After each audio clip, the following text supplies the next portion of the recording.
Hi friends, welcome back to Arya's learning.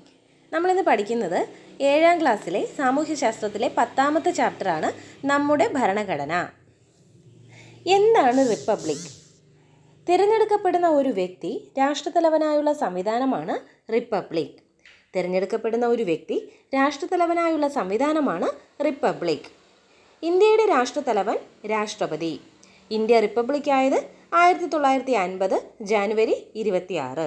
അപ്പോൾ തിരഞ്ഞെടുക്കപ്പെടുന്ന ഒരു വ്യക്തി രാഷ്ട്രത്തലവനായുള്ള സംവിധാനമാണ് റിപ്പബ്ലിക്ക്. ഇന്ത്യയുടെ രാഷ്ട്രത്തലവൻ രാഷ്ട്രപതിയാണ്.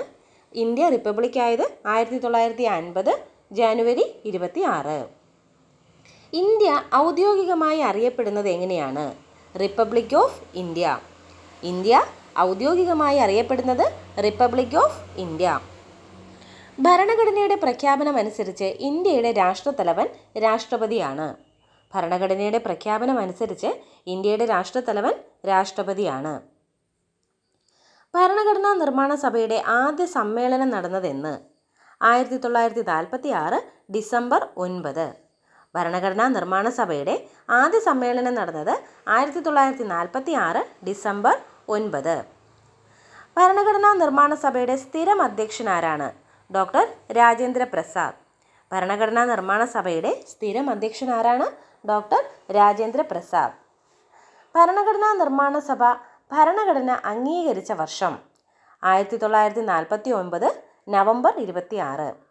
ഭരണഘടനാ നിർമ്മാണ സഭ ഭരണഘടന അംഗീകരിച്ച വർഷം 1949 നവംബർ 26. ഇന്ത്യയുടെ റിപ്പബ്ലിക് ദിനാഘോഷങ്ങൾ നടക്കുന്ന സ്ഥലം ഏതാണ്? ന്യൂഡൽഹിയാണ്. ഇന്ത്യയുടെ റിപ്പബ്ലിക് ദിനാഘോഷങ്ങൾ ഔദ്യോഗികമായി നടക്കുന്ന സ്ഥലമാണ് ന്യൂഡൽഹി. റിപ്പബ്ലിക് ദിനത്തിൽ ചെങ്കോട്ടയിൽ ദേശീയ പതാക ഉയർത്തുന്നത് രാഷ്ട്രപതിയാണ്.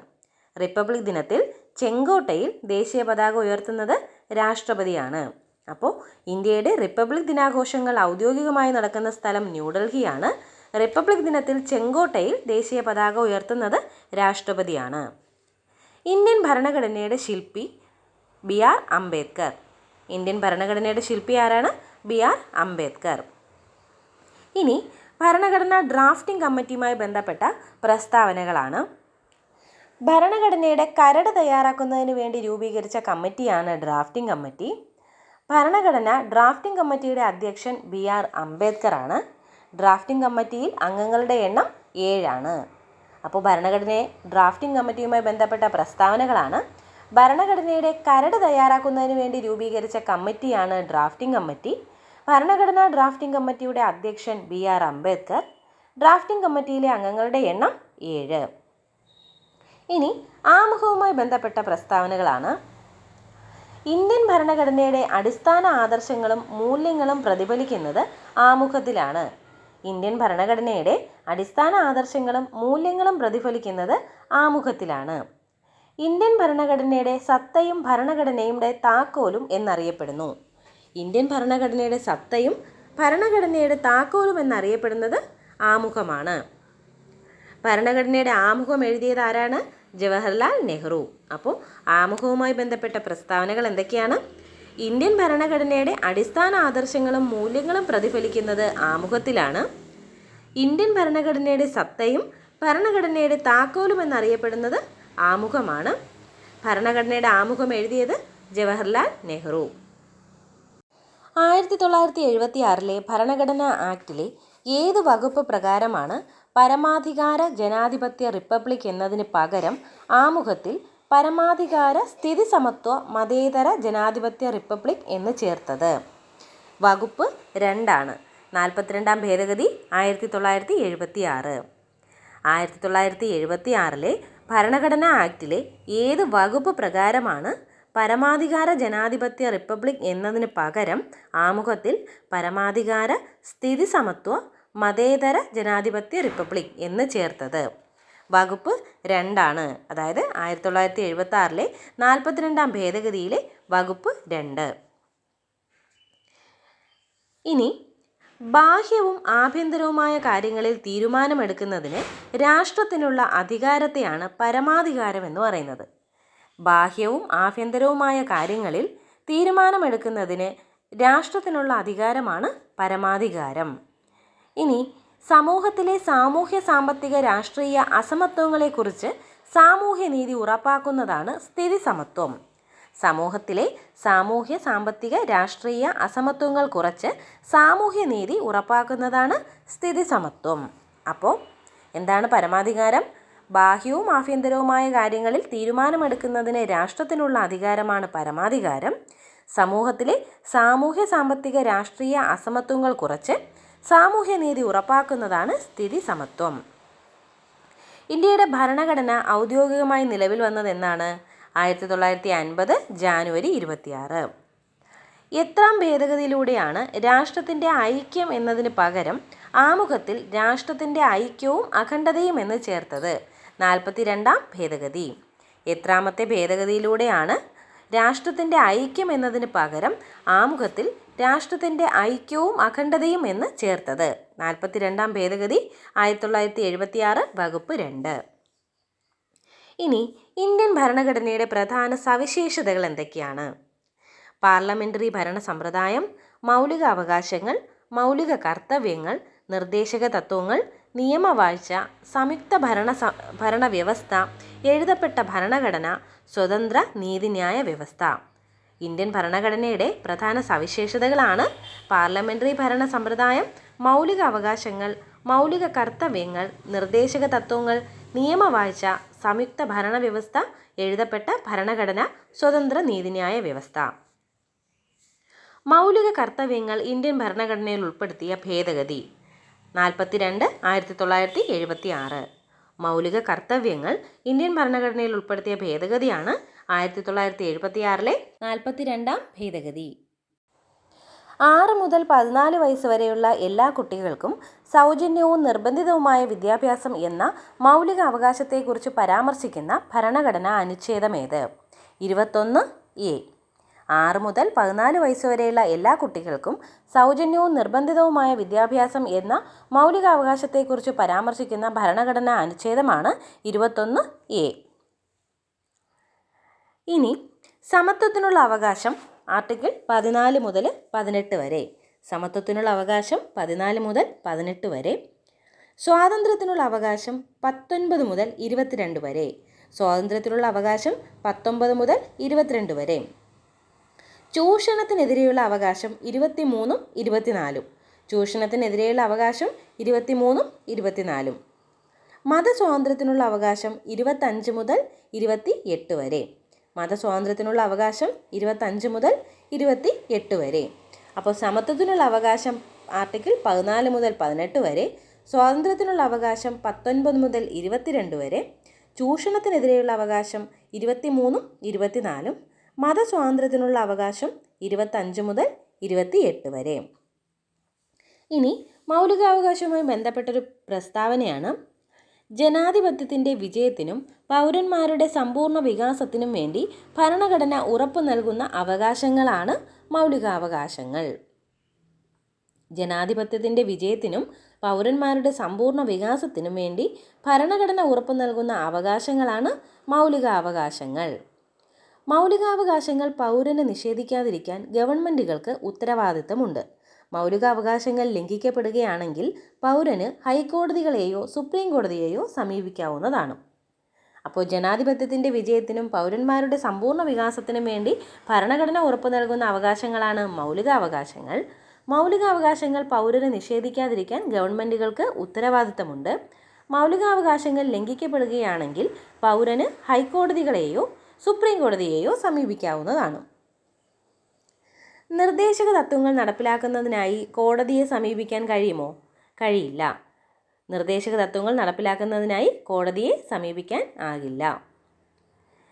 എഴുതപ്പെട്ട ഭരണഘടന നിലവിലുള്ള രാജ്യങ്ങൾ ഏതൊക്കെ? ഓസ്ട്രേലിയ, അമേരിക്കൻ ഐക്യനാടുകൾ, ദക്ഷിണാഫ്രിക്ക. ഓസ്ട്രേലിയ, അമേരിക്കൻ ഐക്യനാടുകൾ, ദക്ഷിണാഫ്രിക്ക. ബ്രിട്ടൻ എന്താണ്? എഴുതപ്പെടാത്ത ഭരണഘടന നിലവിലുള്ള രാജ്യമാണ് ബ്രിട്ടൻ. അപ്പോൾ എഴുതപ്പെട്ട ഭരണഘടന നിലവിലുള്ള രാജ്യങ്ങളാണ് ഓസ്ട്രേലിയ, അമേരിക്കൻ ഐക്യനാടുകൾ, ദക്ഷിണാഫ്രിക്ക. എഴുതപ്പെടാത്ത ഭരണഘടനയുള്ള രാജ്യമാണ് ബ്രിട്ടൻ. ഇനി നിർദ്ദേശക തത്വങ്ങളുമായി ബന്ധപ്പെട്ട പ്രസ്താവനകളാണ്. സ്ത്രീ പുരുഷ ഭേദമന്യേ എല്ലാവർക്കും തുല്യ ജോലിക്ക് തുല്യ വേതനം. സ്ത്രീ പുരുഷ ഭേദമന്യേ എല്ലാവർക്കും തുല്യ ജോലിക്ക് തുല്യ വേതനം. രാജ്യത്തെ വനങ്ങളെയും വന്യജീവികളെയും സംരക്ഷിച്ചുകൊണ്ട് പരിസ്ഥിതിയെ സംരക്ഷിക്കുക. രാജ്യത്തെ വനങ്ങളെയും വന്യജീവികളെയും പരിരക്ഷിച്ചുകൊണ്ട് പരിസ്ഥിതി സംരക്ഷിക്കുക. ജനക്ഷേമം ഉറപ്പുവരുത്തുക. ജനക്ഷേമം ഉറപ്പുവരുത്തുക. നിർദ്ദേശക തത്വങ്ങൾ നടപ്പിലാക്കാൻ കോടതിയെ സമീപിക്കാൻ കഴിയില്ല. അപ്പോൾ നിർദ്ദേശക തത്വങ്ങളുമായി ബന്ധപ്പെട്ട പ്രസ്താവനകളാണ്: സ്ത്രീ പുരുഷ ഭേദമന്യേ എല്ലാവർക്കും തുല്യ ജോലിക്ക് തുല്യ വേതനം, രാജ്യത്തെ വനങ്ങളെയും വന്യജീവികളെയും പരിരക്ഷിച്ചുകൊണ്ട് പരിസ്ഥിതി സംരക്ഷിക്കുക, ജനക്ഷേമം ഉറപ്പുവരുത്തുക, നിർദ്ദേശക തത്വങ്ങൾ നടപ്പിലാക്കാൻ കോടതിയെ സമീപിക്കാൻ സാധിക്കില്ല. ഇനി എഴുതപ്പെടാത്ത ഭരണഘടന നിലവിലുള്ള രാജ്യങ്ങളാണ് Israel, France, New Zealand. Israel, France, New Zealand. എഴുതപ്പെട്ട ഭരണഘടന നിലവിലുള്ള ഒരു രാജ്യമാണ് ബ്രസീൽ. ഓക്കെ, എഴുതപ്പെടാത്ത ഭരണഘടന നിലവിലുള്ള രാജ്യങ്ങളാണ് ഇസ്രായേൽ, ഫ്രാൻസ്, ന്യൂസിലാൻഡ്. ഇനി തുല്യ ജോലിക്ക് തുല്യ വേതനം പറയുന്ന ആർട്ടിക്കിൾ ഏതാണ്? 39D ആണ്. തുല്യ ജോലിക്ക് തുല്യ വേതനം പറയുന്ന ആർട്ടിക്കിൾ ഏതാണ്? 39D ആണ്. ഏകീകൃത സിവിൽ കോഡ് ആർട്ടിക്കിൾ 44. ഏകീകൃത സിവിൽ കോഡ് ആർട്ടിക്കിൾ 44. ഗ്രാമപഞ്ചായത്തുകളുടെ രൂപീകരണത്തെക്കുറിച്ച് പ്രതിപാദിക്കുന്ന ഭരണഘടനാ വകുപ്പാണ് ആർട്ടിക്കിൾ 40. ഇനി 6 വയസ്സിന് താഴെയുള്ള കുട്ടികൾക്ക് സംരക്ഷണം വിദ്യാഭ്യാസം നൽകണമെന്ന് അനുശാസിക്കുന്നത് ആർട്ടിക്കിൾ 45. അപ്പോൾ ഏകീകൃത സിവിൽ കോഡിൻ്റെ ആർട്ടിക്കിൾ 44. 6 വയസ്സിന് താഴെയുള്ള കുട്ടികൾക്ക് സംരക്ഷണവും വിദ്യാഭ്യാസവും നൽകണമെന്ന് അനുശാസിക്കുന്നത് ആർട്ടിക്കിൾ 45. ഗ്രാമപഞ്ചായത്തുകളുടെ രൂപീകരണത്തെക്കുറിച്ച് പ്രതിപാദിക്കുന്ന ഭരണഘടനാ വകുപ്പ് ആർട്ടിക്കിൾ 40. സ്ത്രീ പുരുഷ ഭേദമന്യേ എല്ലാവർക്കും തുല്യ ജോലിക്ക് തുല്യ വേതനം പറയുന്ന ആർട്ടിക്കിളാണ് 39D. സിവിൽ കേസുകൾ കൈകാര്യം ചെയ്യുന്ന ഏറ്റവും താഴ്ന്ന കോടതിയാണ് മുൻസിഫ് കോടതി. സിവിൽ കേസുകൾ കൈകാര്യം ചെയ്യുന്ന ഏറ്റവും താഴ്ന്ന കോടതിയാണ് മുൻസിഫ് കോടതി. വിദ്യാഭ്യാസം മൗലിക അവകാശമാക്കി മാറ്റിയ ഭരണഘടനാ ഭേദഗതിയാണ് 86. വിദ്യാഭ്യാസം മൗലിക അവകാശമാക്കി മാറ്റിയ ഭരണഘടനാ ഭേദഗതി 86. ക്രിമിനൽ കേസുകളുമായി ബന്ധപ്പെട്ട താഴ്ന്ന കോടതിയാണ് മജിസ്ട്രേറ്റ് കോടതി. ക്രിമിനൽ കേസുകളുമായി ബന്ധപ്പെട്ട താഴ്ന്ന കോടതിയാണ് മജിസ്ട്രേറ്റ് കോടതി. ഇനി ഭരണഘടനയിൽ കൂട്ടിച്ചേർക്കലുകളും ഒഴിവാക്കലുകളും നടത്തുന്നതിന് അറിയപ്പെടുന്നതാണ് ഭരണഘടനാ ഭേദഗതി. ഭരണഘടനയിൽ കൂട്ടിച്ചേർക്കലുകളും ഒഴിവാക്കലുകളും നടത്തുന്നത് അറിയപ്പെടുന്നതാണ് ഭരണഘടനാ ഭേദഗതി. വിദ്യാഭ്യാസം മൗലികാവകാശമാക്കിയ ഭേദഗതി നടന്ന വർഷം 2002. വിദ്യാഭ്യാസം മൗലികാവകാശമാക്കിയ ഭേദഗതി നടന്ന വർഷം 2002. 86 ഭേദഗതി. വിദ്യാഭ്യാസം മൗലികാവകാശമാക്കിയ ഭേദഗതി ഏതാണ്? 86 ഭേദഗതിയാണ്. വർഷം 2002. ഭരണഘടന നിലവിൽ വന്നപ്പോൾ മൗലികാവകാശമായിരുന്ന സ്വത്തവകാശം മൗലികാവകാശം അല്ലാതായ ഭേദഗതി. 44. ഭരണഘടന നിലവിൽ വന്നപ്പോൾ മൗലികാവകാശമായിരുന്ന സ്വത്തവകാശം മൗലികാവകാശമല്ലാതായ ഭേദഗതിയാണ് 44. 1978 44 ഭേദഗതിയിലൂടെയാണ് സ്വത്തവകാശത്തെ മൗലികാവകാശത്തിൽ നിന്നും മാറ്റിയത്. ഇനി എഴുതപ്പെട്ട ഭരണഘടന നിലവിലുള്ള രാജ്യങ്ങൾ ഏതൊക്കെ? എഴുതപ്പെട്ട ഭരണഘടന നിലവിലുള്ള രാജ്യങ്ങളാണ് ഇന്ത്യ, അമേരിക്കൻ ഐക്യനാടുകൾ, ഓസ്ട്രേലിയ, ബ്രസീൽ, ദക്ഷിണാഫ്രിക്ക. ഇന്ത്യ, അമേരിക്കൻ ഐക്യനാടുകൾ, ഓസ്ട്രേലിയ, ബ്രസീൽ, ദക്ഷിണാഫ്രിക്ക. ഇനി എഴുതപ്പെടാത്ത ഭരണഘടന നിലവിലുള്ള രാജ്യങ്ങളാണ് Britain, Israel, France, New Zealand. Britain, Israel, France, New Zealand. ഒന്നുകൂടി, എഴുതപ്പെട്ട ഭരണഘടന നിലവിലുള്ള രാജ്യങ്ങൾ ഇന്ത്യ, അമേരിക്കൻ ഐക്യനാടുകൾ, ബ്രസീൽ, ഓസ്ട്രേലിയ, ദക്ഷിണാഫ്രിക്ക. എഴുതപ്പെടാത്ത ഭരണഘടന നിലവിലുള്ള രാജ്യങ്ങളാണ് ബ്രിട്ടൻ, ഇസ്രായേൽ, ഫ്രാൻസ്, ന്യൂസിലാൻഡ്. ഇനി ഭക്ഷ്യസുരക്ഷാ ബില്ലുമായി ബന്ധപ്പെട്ട പ്രസ്താവനകളാണ്. ബില്ല് പാർലമെൻറ്റ് അംഗീകരിച്ച വർഷം 2013. ലക്ഷ്യം എന്തായിരുന്നു? ഇന്ത്യയിലെ എല്ലാ ജനവിഭാഗങ്ങൾക്കും ഭക്ഷ്യസുരക്ഷ ഉറപ്പുവരുത്തുക.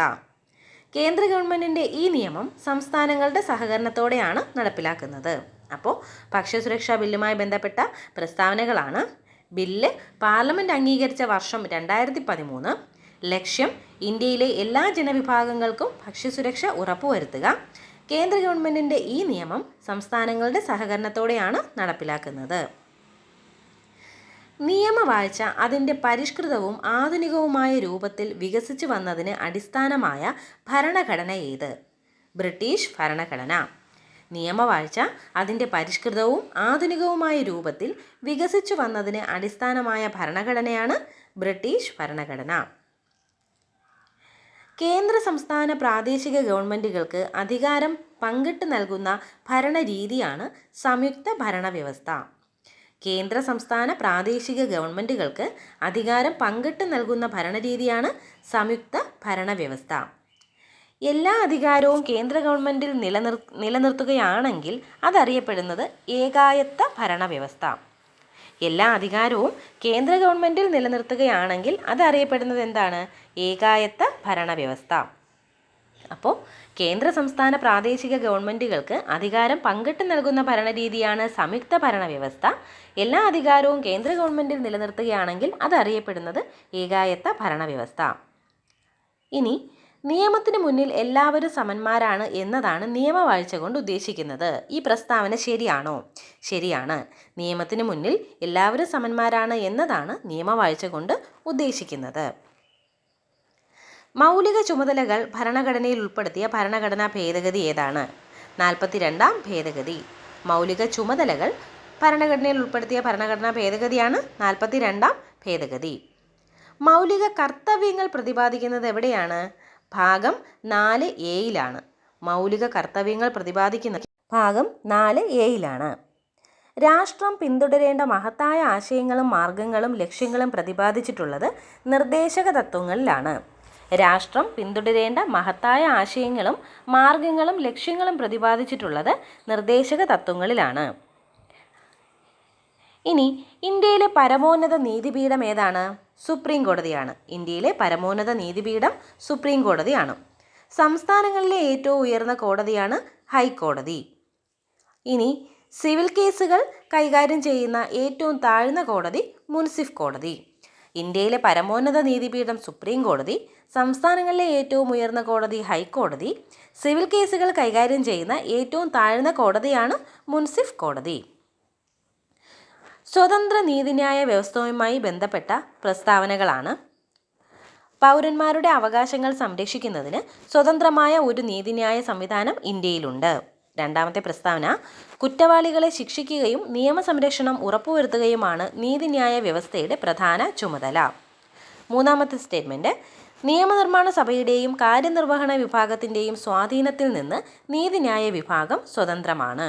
അപ്പോൾ പറഞ്ഞത് സ്വതന്ത്ര നീതിന്യായ വ്യവസ്ഥയുമായി ബന്ധപ്പെട്ട പ്രസ്താവനകളാണ്. ഒന്നുകൂടി പറയാം. ഒന്ന്, പൗരന്മാരുടെ അവകാശങ്ങൾ സംരക്ഷിക്കുന്നതിന് സ്വതന്ത്രമായ ഒരു നീതിന്യായ സംവിധാനം ഇന്ത്യയിലുണ്ട്. കുറ്റവാളികളെ ശിക്ഷിക്കുകയും നിയമസംരക്ഷണം ഉറപ്പുവരുത്തുകയുമാണ് നീതിന്യായ വ്യവസ്ഥയുടെ പ്രധാന ചുമതല. നിയമനിർമ്മാണ സഭയുടെയും കാര്യനിർവഹണ വിഭാഗത്തിൻ്റെയും സ്വാധീനത്തിൽ നിന്ന് നീതിന്യായ വിഭാഗം സ്വതന്ത്രമാണ്. ഇനി ലോകത്തിലെ ഏറ്റവും വലിയ എഴുതപ്പെട്ട ഭരണഘടനയുള്ള രാജ്യം ഇന്ത്യ. ലോകത്തിലെ ഏറ്റവും വലിയ എഴുതപ്പെട്ട ഭരണഘടനയുള്ള രാജ്യം ഇന്ത്യ. സ്വതന്ത്രമായ നീതിന്യായ വ്യവസ്ഥ ഇന്ത്യൻ ഭരണഘടനയുടെ സവിശേഷതയാണ്. സ്വതന്ത്രമായ നീതിന്യായ വ്യവസ്ഥ ഇന്ത്യൻ ഭരണഘടനയുടെ സവിശേഷതയാണ്. പുസ്തക രൂപത്തിൽ തയ്യാറാക്കാത്ത ഒരു രൂപരേഖ എന്നതാണ് എഴുതപ്പെടാത്ത ഭരണഘടന എന്നതുകൊണ്ട് അർത്ഥമാക്കുന്നത്. അപ്പോൾ ലോകത്തിലെ ഏറ്റവും വലിയ എഴുതപ്പെട്ട ഭരണഘടനയുള്ള രാജ്യം ഇന്ത്യ. സ്വതന്ത്രമായ നീതിന്യായ വ്യവസ്ഥ ഇന്ത്യൻ ഭരണഘടനയുടെ സവിശേഷതയാണ്. പുസ്തക രൂപത്തിൽ തയ്യാറാക്കാത്ത ഒരു രൂപരേഖ എന്നതാണ് എഴുതപ്പെടാത്ത ഭരണഘടന എന്നതുകൊണ്ട് അർത്ഥമാക്കുന്നത്. എഴുതപ്പെടാത്ത ഭരണഘടനകളിൽ നിയമഘടനാപരമായ നിയമങ്ങൾ, ചട്ടങ്ങൾ മുതലായവ രാജശാസനങ്ങൾ, കോടതി വിധികൾ, ആചാരങ്ങൾ, കീഴ്വഴക്കങ്ങൾ എന്നീ രൂപങ്ങളിലാണ് നിലകൊള്ളുന്നത്. എഴുതപ്പെടാത്ത ഭരണഘടനകളിൽ ഭരണഘടനാപരമായ നിയമങ്ങൾ, ചട്ടങ്ങൾ മുതലായവ രാജശാസനങ്ങൾ, കോടതി വിധികൾ, ആചാരങ്ങൾ, കീഴ്വഴക്കങ്ങൾ എന്നീ രൂപങ്ങളിലാണ് നിലകൊള്ളുന്നത്. ഇനി നമ്മുടെ മൗലികാവകാശങ്ങൾ എത്ര എണ്ണമാണ്? 6 എണ്ണമാണ്. ഏതൊക്കെയാണ് മൗലികാവകാശങ്ങൾ? സമത്വത്തിനുള്ള അവകാശം, സ്വാതന്ത്ര്യത്തിനുള്ള അവകാശം, ചൂഷണത്തിനെതിരെയുള്ള അവകാശം, മതസ്വാതന്ത്ര്യത്തിനുള്ള അവകാശം, സാംസ്കാരികവും വിദ്യാഭ്യാസപരവുമായ അവകാശം, ഭരണഘടനാപരമായ പരിഹാരത്തിനുള്ള അവകാശം. ഒന്നുകൂടി പറയാം. സമത്വത്തിനുള്ള അവകാശം, സ്വാതന്ത്ര്യത്തിനുള്ള അവകാശം, ചൂഷണത്തിനെതിരെയുള്ള അവകാശം, മതസ്വാതന്ത്ര്യത്തിനുള്ള അവകാശം, സാംസ്കാരികവും വിദ്യാഭ്യാസപരവുമായ അവകാശം, ഭരണഘടനാപരമായ പരിഹാരത്തിനുള്ള അവകാശം. ഇനി ഭരണഘടനയിൽ ഉൾപ്പെടുത്തിയിട്ടുള്ള പ്രധാന നിർദ്ദേശക തത്വങ്ങളാണ്: സ്ത്രീ പുരുഷ ഭേദമന്യേ എല്ലാവർക്കും തുല്യ ജോലിക്ക് തുല്യവേതനം അനുവദിക്കുക, രാജ്യത്തെ വനങ്ങളെയും വന്യജീവികളെയും പരിരക്ഷിച്ചുകൊണ്ട് പരിസ്ഥിതി സംരക്ഷിക്കുക, ദേശീയ പ്രാധാന്യവും ചരിത്രപരമായ മൂല്യവുമുള്ള എല്ലാ സ്മാരകങ്ങളും സംരക്ഷിക്കുക, സാമ്പത്തിക സാമൂഹിക രാഷ്ട്രീയ നീതിയിൽ അധിഷ്ഠിതമായ ഒരു വ്യവസ്ഥിതി കെട്ടിപ്പടുത്തുകൊണ്ട് ജനങ്ങളുടെ ക്ഷേമം ഉറപ്പുവരുത്തുക. ഇത് ഭരണഘടനയിൽ ഉൾപ്പെടുത്തിയിട്ടുള്ള പ്രധാന നിർദ്ദേശക തത്വങ്ങളാണ്. ഇനി എത്രാം ഭരണഘടനാ ഭേദഗതിയിലൂടെയാണ് രാഷ്ട്രത്തിൻ്റെ ഐക്യം എന്നതിന് പകരം ആമുഖത്തിൽ രാഷ്ട്രത്തിൻ്റെ ഐക്യവും അഖണ്ഡതയും എന്ന് ചേർത്തത്? 1976 42-ാം ഭേദഗതിയിലൂടെയാണ്. വകുപ്പ് 2. ഇനി സർവശിക്ഷാ അഭിയാനുമായി ബന്ധപ്പെട്ട 2 പോയിന്റ്സ് ആണ്. ഒന്ന്, എല്ലാ കുട്ടികൾക്കും ഗുണമേന്മയുള്ള പ്രാഥമിക വിദ്യാഭ്യാസം ഉറപ്പുവരുത്തുക.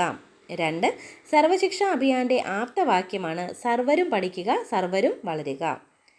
സർവശിക്ഷാ അഭിയാനുമായി ബന്ധപ്പെട്ട ശരിയായ പ്രസ്താവനകളാണ്: 1, എല്ലാ കുട്ടികൾക്കും ഗുണമേന്മയുള്ള പ്രാഥമിക വിദ്യാഭ്യാസം ഉറപ്പുവരുത്തുക. 2, സർവശിക്ഷാ അഭിയാൻ്റെ ആപ്തവാക്യം സർവരും പഠിക്കുക, സർവരും വളരുക. ഇനി പാർലമെൻ്ററി ഭരണ സമ്പ്രദായവുമായി ബന്ധപ്പെട്ട പ്രസ്താവനകളാണ്: ഇന്ത്യൻ ഭരണഘടന വിഭാവനം ചെയ്തിരിക്കുന്നത് പാർലമെൻ്ററി ജനാധിപത്യ ഭരണ സമ്പ്രദായമാണ്. ഇന്ത്യൻ ഭരണഘടന വിഭാവനം ചെയ്തിരിക്കുന്നത് പാർലമെൻ്ററി ജനാധിപത്യ ഭരണ സമ്പ്രദായമാണ്. ജനങ്ങൾ തിരഞ്ഞെടുത്ത പ്രതിനിധി സഭയിലൂടെ ഭരണം നടത്തുന്ന സംവിധാനമാണ് പാർലമെൻ്ററി ഭരണ സമ്പ്രദായം. ജനങ്ങൾ തിരഞ്ഞെടുത്ത പ്രതിനിധി സഭയിലൂടെ ഭരണം നടത്തുന്ന സംവിധാനമാണ് പാർലമെൻ്ററി ഭരണ സമ്പ്രദായം. പാർലമെൻറ്റിൻ്റെ പ്രധാന ചുമതല എന്താണ്? നിയമനിർമ്മാണം. അപ്പോൾ പാർലമെൻ്ററി ഭരണ സമ്പ്രദായവുമായി ബന്ധപ്പെട്ട പ്രസ്താവനകളാണ്: ഇന്ത്യൻ ഭരണഘടന വിഭാവനം ചെയ്തിരിക്കുന്നത് പാർലമെൻ്ററി ജനാധിപത്യ ഭരണ സമ്പ്രദായമാണ്. ജനങ്ങൾ തിരഞ്ഞെടുത്ത പ്രതിനിധി സഭയിലൂടെ ഭരണം നടത്തുന്ന സംവിധാനമാണ് പാർലമെൻ്ററി ഭരണ സമ്പ്രദായം. പാർലമെൻറ്റിൻ്റെ പ്രധാന ചുമതല നിയമനിർമ്മാണമാണ്. ദേശീയ ഭരണഘടനാ ദിനം എന്നാണ്? നവംബർ 26. ദേശീയ ഭരണഘടനാ ദിനം നവംബർ 26. ഇന്ത്യയുടെ ഭരണഘടന രൂപീകരണത്തിനായി വേണ്ടിവന്ന കാലയളവ് 2 വർഷം 11 മാസം 17 ദിവസം. ഇന്ത്യയുടെ ഭരണഘടനാ രൂപീകരണത്തിനായി വേണ്ടിവന്ന കാലയളവ് 2 വർഷം 11 മാസം 17 ദിവസം. അപ്പോൾ ഇത്രയാണ് നമ്മുടെ ഈ ചാപ്റ്ററിലെ പ്രധാനപ്പെട്ട പോയിൻറ്റ്സ്. എല്ലാവർക്കും ക്ലാസ് ഇഷ്ടമായെന്ന് വിചാരിക്കുന്നു. എല്ലാവരും നന്നായിട്ട് പഠിക്കാം. Okay, thank you.